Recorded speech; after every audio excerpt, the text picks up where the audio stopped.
Le vendredi 3 novembre 2023 a été une journée mémorable pour de nombreux pupilles du district de Bamako, du cercle de Kati et Kolikoro. L'Office national des pupilles en République du Mali, l'ONAPIMA et ses partenaires a organisé une initiative exceptionnelle. Sous la direction de la directrice générale, Mme Koné Sissi Odile Dakou, a offert des consultations médicales gratuites dans la maison des aînés de Bamako. Cette initiative a permis aux pupilles de bénéficier de consultations médicales dans divers domaines, allant des consultations générales aux soins dentaires, en passant par les examens ORL et l'ophtalmologique.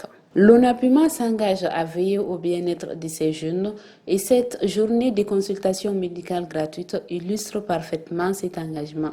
Les pupilles ont été guidées tout au long de la journée par la directrice qui a exprimé sa satisfaction quant à la réussite de l'événement. Le 31 octobre de chaque année est dédié comme journée nationale des pupilles au Mali.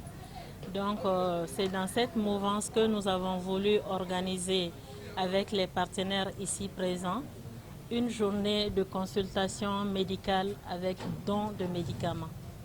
Nous l'avons organisé avec la Direction générale de la santé, Direction régionale et commune 4 de la santé et aussi notre partenaire principal, l'OMS.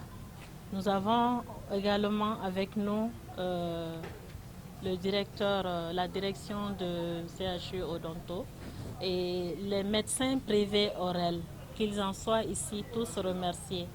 Nous sommes bénéficiaires, c'est vrai, mais si les efforts n'étaient pas conjugués, vous n'aurez pas pu assister à ces résultats assez pertinents que vous voyez. Cette journée de consultation médicale gratuite a été chaleureusement accueillie par les bénéficiaires qui ont exprimé leur gratitude envers l'ONAPIMA pour cette opportunité. Les sourires et les expressions de soulagement étaient visibles sur les visages des pupilles tout au long de la journée. Vous vous imaginez tous ces enfants qui n'ont plus de soutien, que nous appelons pupilles, qui sont regroupés ici et qui sont suivis par l'État, par le gouvernement, pour leur apporter assistance. Et ça, nous voyons, ça c'est vraiment très louable. Et à ce titre-là, l'OMS ne pouvait pas rester indifférente, étant donné que nous aussi, nous sommes partenaires principaux pour le secteur santé. Quand il y a ces volets de la prévention, des activités préventives qui est organisée en faveur de ces enfants qui sont démunis, nous avons aussi apporté une petite contribution pour dire que nous aussi, on fait partie de cette initiative.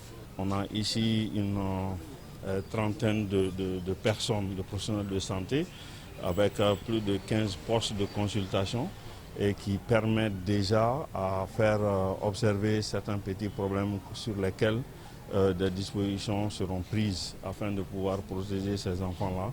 Alors nous avons les ORL, les médecins ORL, ça c'est des problèmes d'oreille que les enfants peuvent avoir. Nous avons des consultations ophtalmo, les médecins qui regardent les yeux.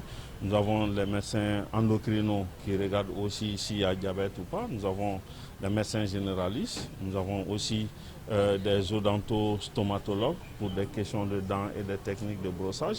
Nous avons des médecins pédiatres qui sont là et aussi la sœur qui est venue se renforcer l'équipe. Donc nous avons un arsenal en tout cas de prestataires, de professionnels de santé qui accompagnent en tout cas cette activité-là.